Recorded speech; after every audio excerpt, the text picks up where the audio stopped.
आप जो स्कूल चल रहे हैं उनको सील करेंगे तो इनके बच्चों का एक भी दिन की शिक्षा अगर जाती है तो क्या वो शिक्षा का अधिकार अधिनियम में बाधक बनने के लिए म्युनिसिपल कॉर्पोरेशन के अधिकारी जिम्मेदार नहीं है? जिन स्कूलों को आपने मान्यता दी थी तो क्या मान्यता आपने रिश्वत लेके दी थी?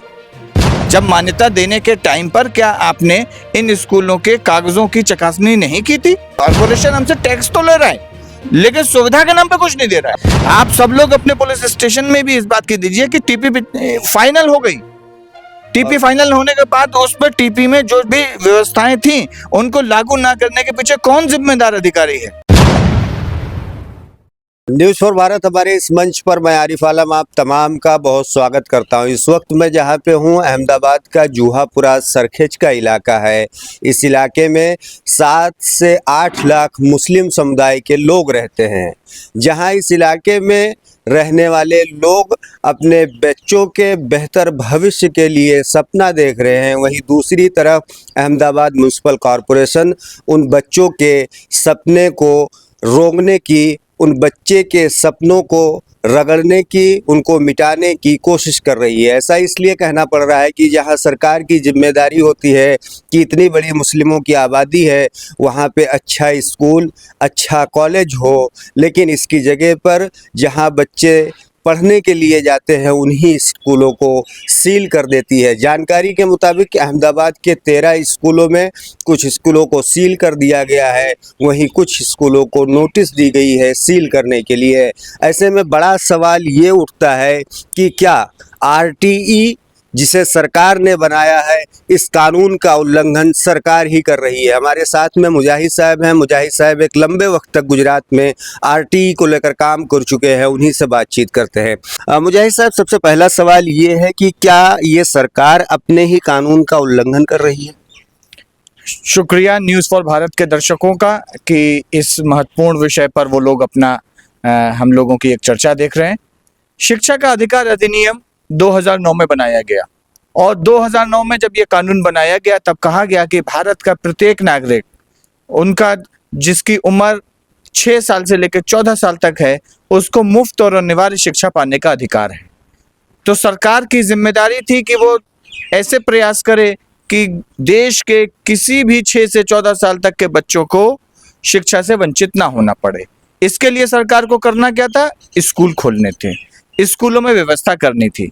लेकिन जिस इलाके की आज आपने बात की, जौहापुरा और सरखेज, जो अहमदाबाद के मेट्रो शहर का एक मुसलमानों का एक बहुत बड़ा घेटो है, एक इलाका जहां पर जत्थाबंद मुसलमान रहते हैं, वहां पर अगर आप देखेंगे कि सरकारी स्कूलों की कमी है तो सरकार ने वहां पर स्कूल नहीं खोले।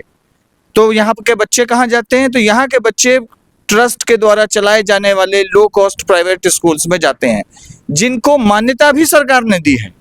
ऐसा नहीं है कि ये स्कूल गैर मान्यता प्राप्त हैं, ये स्कूल भी मान्यता प्राप्त हैं और इनमें यही स्कूल हैं मुसलमानों के बच्चों को जो शिक्षा से वंचित ना रहें उसके लिए प्रयास कर रहे हैं। और ऐसे में अहमदाबाद म्युनिसिपल कॉर्पोरेशन की कार्रवाई उन इलाकों में, जिन इलाकों में आपने व्यवस्थाएं नहीं दी, उन इलाकों में जिनको मंजूरी आपने नहीं दी, ये दिखाता है कि आप जानबूझकर बच्चों को शिक्षा से वंचित रखने का प्रयास कर रहे हैं। मुजाहिद साहब, एक सवाल ये उठता है कि आरटीई, इसके जो गाइडलाइन है उसमें क्या कुछ है कि कितने किलोमीटर के दायरे में स्कूल होनी चाहिए और कितने बच्चों पर स्कूल बननी चाहिए? वो एक गाइडलाइन भी है। शिक्षा के अधिकार अधिनियम कहता है कि हर 1 किलोमीटर के भीतर प्राइमरी स्कूल होगी, मतलब 1 से 5 की स्कूल होगी, और 3 किलोमीटर के भीतर 6 से 8 की स्कूल होगी।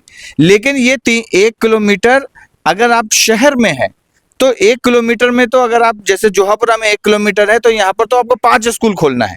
तो इसके लिए किलोमीटर मानक नहीं, स्कूलों में बच्चों की संख्या के मानक के आधार पर बनाया जाएगा। अब यहाँ का जो घनत्व है वो गांव के घनत्व से ज्यादा घनत्व है, तो यहाँ पर तो स्कूल होने चाहिए। अब यहाँ पर अगर आप देखें जहां पर आप बैठे हैं, यहाँ से 1 किलोमीटर इधर और 800 मीटर इधर कोई स्कूल नहीं है। तो ये इतने बड़े इलाके में अगर कोई दूसरी सरकारी स्कूल नहीं है तो आपको सरकारी स्कूल खोलना है। सरकारी स्कूल खोले बिना आप जो स्कूल चल रहे हैं उनको सील करेंगे तो इनके बच्चों का एक भी दिन की शिक्षा अगर जाती है तो क्या वो शिक्षा का अधिकार अधिनियम में बाधक बनने के लिए म्युनिसिपल कॉर्पोरेशन के अधिकारी जिम्मेदार नहीं है? ये बहुत सोचने की बात है। ये सोची समझी साजिश है। एक तो आपने 2009 से लेके 2025 तक सरकारी स्कूल नहीं खोले, स्कूलों में व्यवस्थाएं नहीं दी, ऊपर से जो जिन स्कूलों को आपने मान्यता दी थी तो क्या मान्यता आपने रिश्वत लेके दी थी? जब मान्यता देने के टाइम पर क्या आपने इन स्कूलों के कागजों की चकासनी नहीं की थी? ये दिखाता है कि ये एक साजिश का हिस्सा है। अच्छा, मुझे साहब एक सवाल ये भी उठता है कि सरकार जो कार्रवाई कर रही है अपने तरीके से ठीक है, उस पर सवाल उठाना लाजमी है, लेकिन दूसरी जगहों पर जैसे मैं टीपी 85 की बात करूं, वहां पर देर रात तक लोग बैठे रहते हैं, ट्रैफिक जाम की समस्या जुहापुरा सर्किट में आम बात हो गई है। टीपी 85 बना या टीपी दूसरे जो भी यहाँ पे बन रहे हैं, वहां पर सुविधाओं के नाम पर जीरो है। टैक्स बाकायदा लिया जा रहा है लेकिन कोई भी फायदा, कोई भी सुविधा, कोई भी योजना नहीं है। कॉरपोरेशन की जगह है, उसको आप कॉमर्शियल प्लॉट बनाकर बेच रहे हैं। सुविधा नहीं दिया जा रहा है, बावजूद इसके एक अच्छा काम हो रहा है, बेहतरी का काम हो रहा है, मुस्लिम बच्चों को शिक्षित किया जा रहा है। इस बात से कॉरपोरेशन के अधिकारियों के पेट में दर्द क्यों होने लगता है? बहुत महत्वपूर्ण आपने सवाल उठाया। आप जब उजाला सर्कल से और विशाला की तरफ जाएं तो पूरा जो हिस्सा है वो जाम की चपेट में है। अगर आप टीपी 85 की तरफ जाएं वो हिस्सा जाम की चपेट में है। इसके लिए तमाम लोगों ने, मैंने खुद ने भी और तमाम यहाँ पर जौहरपुरा में जितने सामाजिक संगठन हैं उन्होंने यहाँ पर जाम की समस्या को दूर करने के लिए कॉरपोरेशन को, सरकार को पत्र लिखे हैं, लेकिन उस पर सरकार ने कभी कोई ध्यान नहीं दिया। इन इलाकों में टीपी जो है, आप 83A है, 83 है, टीपी 85 है और भी दूसरी सर्कल्स की तरफ शायद 93 या 91 आती है। इन इलाकों में टीपी में क्या क्या चीजें होनी चाहिए थे? आरोग्य की व्यवस्था होनी चाहिए थी, खेल के मैदानों की व्यवस्था होनी चाहिए थी, पार्क्स होने चाहिए थे, आप स्कूल्स होने चाहिए थे। किसी भी टीपी में सरकारी नया स्कूल खुलते हुए बीते 10 साल में हमने नहीं देखा। तो जब सरकारी स्कूल आप नहीं खोल रहे, आरोग्य के लिए कोई आप केंद्र नहीं बना रहे हैं, कोई बच्चों के लिए रिक्रिएशन पार्क नहीं बना रहे हैं, आप इतना बड़ा जौहरपुरा फतेहवाड़ी का इलाका एक सरकारी बच्चों इस पार्क नहीं बना पा रहे हैं। आप एक छोटा सा जो अरशद पार्क में, जो अरशद पार्क ने जमीन दी उसमें उन्होंने एक जरूर पार्क बना है, एक बहुत छोटा सा, लेकिन कोई पार्क नहीं है। बीते इतने लाखों की आबादी के लिए कोई आरोग्य का नया सेंटर नहीं खोल रहे हैं आप।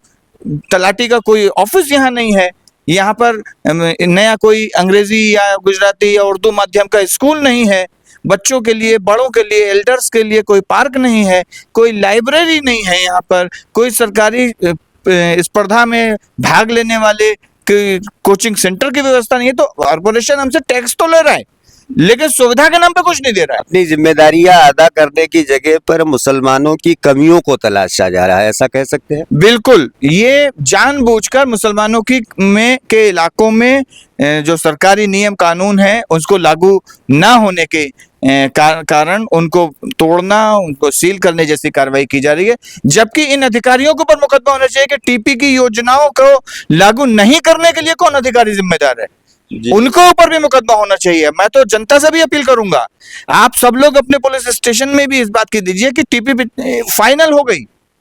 टीपी फाइनल होने के बाद उस पर टीपी में जो भी व्यवस्थाएं थी उनको लागू ना करने के पीछे कौन जिम्मेदार अधिकारी है? हम लोग तो चिट्ठी लिखेंगे ही और भी लोगों से अपील करेंगे कि इन अधिकारियों के खिलाफ कार्रवाई के लिए भी चिट्ठियां लिखी जाएं जो हमें हमारा टैक्स लेकर हमें हमारी सुविधाएं नहीं देने में अड़ंगा लगा रहे हैं। इसके पीछे एक सोची समझी सांप्रदायिक सोच भी कारण हो सकती है। अच्छा, मुझे सब एक आखिरी सवाल कि यहाँ पर देखा जाए 7 से 8 लाख मुस्लिमों की आबादी, प्राइमरी स्कूल है लेकिन कॉलेज नहीं है। ऐसे में सबसे बड़ा सवाल ये है कि 2014 के बाद में इस देश में जिस तरीके से नफरत की सियासत अपने चरम सीमा पर है, मुस्लिम औरतें डर के माहौल में है और इसलिए मुस्लिम लड़कियों को अपने इलाके के बाहर से पढ़ने के लिए नहीं भेज रहे हैं। होना तो ये चाहिए कि यहाँ पर एक कॉलेज होना चाहिए जिसमें मुस्लिम लड़के और लड़कियाँ दोनों बेहतर भविष्य अपना बना सके और सुरक्षित माहौल में, लेकिन ये नहीं होने की जगह पर जो स्कूलें हैं उनको सील करना, उनको नोटिस देना, उनको बंद करने की धमकी देना, ये अपने आप में एक ऐसा सवाल है कि अब मुसलमानों को जागने की ज़रूरत लग रही है। बहुत महत्वपूर्ण बात है। अभी तो बात जो मूलभूत अधिकार है उसको नहीं देने की बात है। इसके बाद आता है 10 से लेके 12 तक की शिक्षा, जिसको हम इंटरमीडिएट HSC और SSC एजुकेशन कहते हैं। उसका सिर्फ एक स्कूल पूरे इस इलाके में है, भाटा स्कूल जो नया बना, वो उस स्कूल में है। कॉलेज, कोई भी सरकारी कॉलेज इस पूरे इलाके में, यहाँ से लेके आप पूरे उजाला सर्कल तक चले जाइए और पीछे वासना तक चले जाइए, सरकार का कोई नहीं है। वासना में एक प्राइवेट ट्रस्ट का स्कूल है। सरकार को चाहिए, कॉरपोरेशन को चाहिए कि इस इलाके में 12 तक की माध्यमिक शालाएं खोले, और सरकार को चाहिए कि वो अपने बजट में से जो नई TP 85, 83, 91, 93 जो स्कीम्स हैं, यहाँ पर बड़ा कॉलेज जो ग्रेजुएशन और पोस्ट ग्रेजुएशन की एजुकेशन दे, उसको खोले। क्योंकि अगर शिक्षित नहीं होंगे तो ये गुजरात राज्य के विकास में भागीदारी नहीं हो पाएगी। अगर हम चाहते हैं इस देश का, इस राज्य का, इस शहर का और इस इलाके के सारे लोग राज्य और देश की प्रगति में भाग लें, तो इसके लिए जरूरी है उनके लिए बेहतर शिक्षा होनी चाहिए, और बेहतर शिक्षा देने का काम सरकार का काम है। और सरकार अपने इस काम में अगर विफल हो रही है तो इसके पीछे हमको फिर लगता है कि वो भेदभाव वाली राजनीति की बात है। भेदभाव की राजनीति के चलते मुस्लिम इलाकों में प्राथमिक सुविधाओं का ना होना, और साथ ही दूसरी अन्य जो सुविधाएं हैं, आप देखेंगे यहाँ पर इस जोहापुरा है, जोहापुरा में हर 500 मीटर पर आपको पुलिस का एक एस्टेब्लिशमेंट मिलेगा, लेकिन हर 500 मीटर पर सरकार के किसी भी बिल्डिंग को आप नहीं पाएंगे। ये बताता है कि किस तरह से खौफ पैदा करने के लिए जोहापुरा को इस्तेमाल किया जा रहा है। और हम चुनाव के दौरान देखते हैं, आप याद करिए, चुनाव के आखिरी 4 दिन जब रह जाते हैं तो जोहापुरा का नाम लेके भारतीय जनता पार्टी के नेता किस तरह की बातें करते हैं। तो वो खौफ पैदा करने का जो काम यहाँ किया है, इससे बाहर आने की ज़रूरत है। और मैं तमाम दर्शकों से भी अपील करता हूँ कि जिन जिन इलाकों में प्राथमिक सुविधाएं कॉरपोरेशन ने नहीं दी हैं, वो हमसे टैक्स के माध्यम से हज़ारों रुपया हर साल ले रहे हैं, उनके लिए अर्जियां करना शुरू करें और अर्जियों को इकट्ठा करें, ताकि हम लोग फिर हाई कोर्ट और सुप्रीम कोर्ट में जाके इन अधिकारियों के भेदभाव के खिलाफ अपनी आवाज़ को उठाएं। शुक्रिया मुजाहिद साहब। 2014 में जब गुजरात के मुख्यमंत्री इस देश के प्रधानमंत्री बने थे, उन्होंने लोकसभा में अपने भाषण के दौरान एक बड़ा मशहूर और बड़ा ही यादगार भाषण दिया था कि मुसलमानों के एक हाथ में मैं कुरान शरीफ देखना चाहता हूं और दूसरे हाथ में लैपटॉप। लेकिन उनके ही गृह राज्य में अहमदाबाद म्युनिसिपल कॉरपोरेशन ऐसी कार्रवाई कर रही है जिसकी वजह से मुसलमान बच्चों का जो भविष्य है वो अंधकार में होता जा रहा है। मुस्लिमों के जो इलाके हैं वहाँ पर चलने वाली स्कूलों को लगातार बंद किया जा रहा है, उनको नोटिस दिया जा रहा है, सील मारा जा रहा है। ऐसे में बड़ा सवाल ये उठता है कि क्या अहमदाबाद म्युनिसिपल कॉरपोरेशन एक साजिश के तहत ये कार्रवाई कर रही है। दूसरा सवाल ये है कि जिस तरीके से गुजरात में बीते कुछ दिनों में उद्योगपतियों ने स्कूल के क्षेत्र में अपना कदम रखा है, कहीं ना कहीं सरकार ऐसे स्कूलों पर ताला लगाकर उन लोगों के लिए एक रास्ता हमवार कर रही है ताकि यहाँ के बच्चे उनके इलाके में जाए, वहाँ पर पढ़ें और यहाँ के रहने वाले जो लोग हैं उनकी जो एजुकेशन है वो दीन और दुनिया दोनों की एजुकेशन हुआ करता था। लेकिन जब यहाँ से बच्चे बाहर जाएंगे तो ऐसे उद्योगपतियों का जो कारोबार है वो फलेगा और फूलेगा और कहीं ना कहीं उससे सरकार को फ़ायदा होगा। ऐसे में बड़ा सवाल ये उठता है कि क्या AMC जानबूझकर मुस्लिम बच्चों के साथ में नाइंसाफ़ी कर रही है।